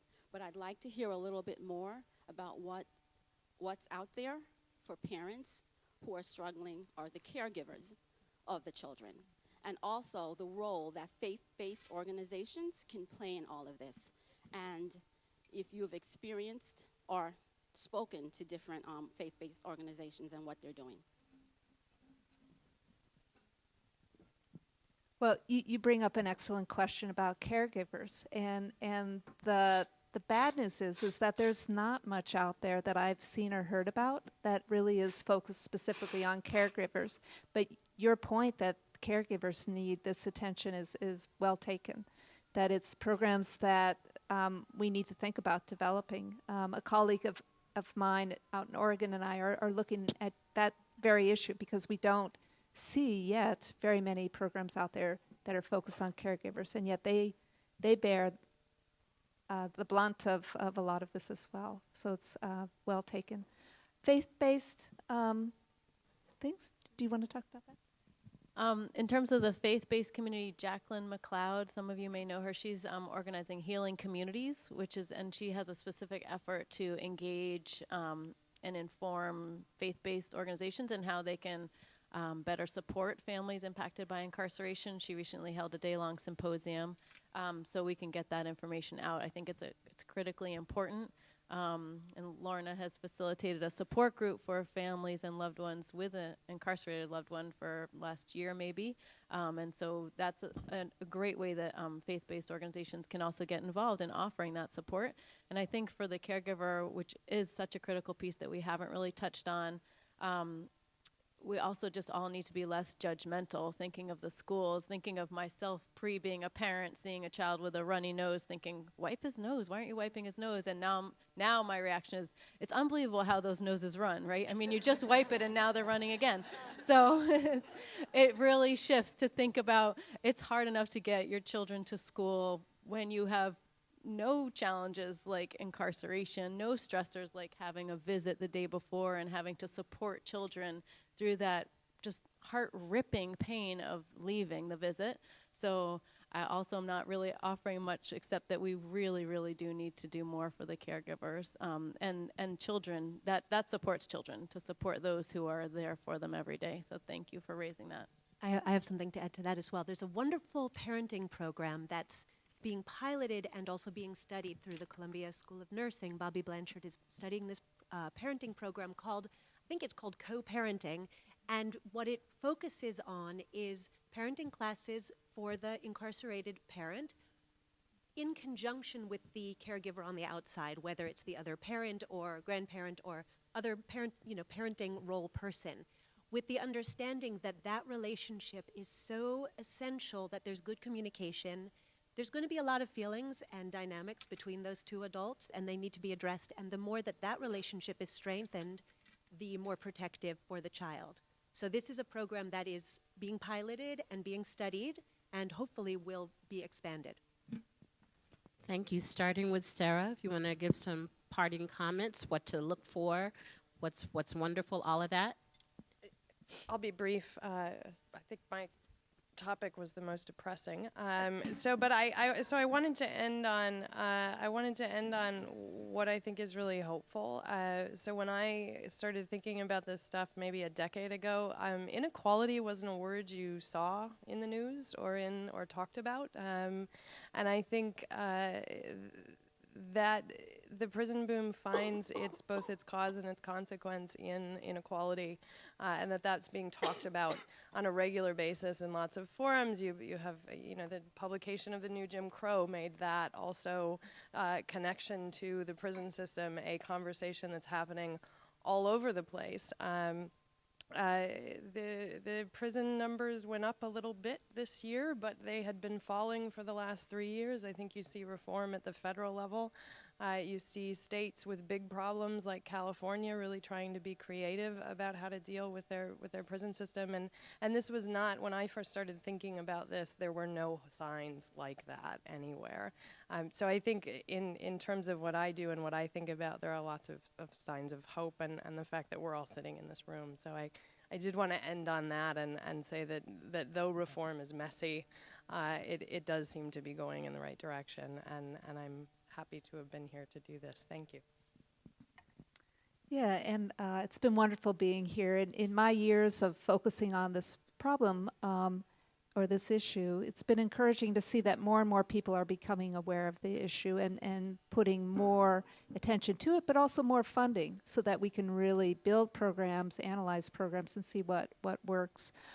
That, for me, is really encouraging. I see that the programs have sort of started within the correctional setting, are now spreading to the community. They started with parents that were in the correctional setting, but we still need to get to the caregivers, as you pointed out. The programs are spreading to the children as well. So slowly but surely, we're spreading out to those others who've been really impacted by the incarceration. So that's very encouraging to me, and encouraging to see this many people come together this morning. So thank you for being here. Yeah, just echoing thoughts of gratitude. Thank you to everyone for being present, and I am available to partner and work with folks who are continuing to be committed to this work. So thank you. I'll echo the gratitude and just also encourage us all to be part of getting rid of the invisibility and really do make a commitment, raise this in whatever work and circles you are. I think this is as much about people who are not personally affected, raising awareness among others, because it is of epidemic proportions. It would be it should be a national emergency. And I just kept coming back, well, I couldn't find why it was like resonating in my mind, but the Cornell West quote that justice is what love looks like in public. So I just leave you with that. That's a nice quote. Well, I'm really delighted that everyone came today, and I'm particularly delighted that we have this document, which is a fantastic start. There's 27 pages of articles for us to learn about and to learn from and to implement. There's been some fantastic research done, and now it's not that hard to get through. It won't take you a year to read. We can learn what has been found out. We can start to implement it and build on it. So I'm really delighted that we all got to share this day. Thank you.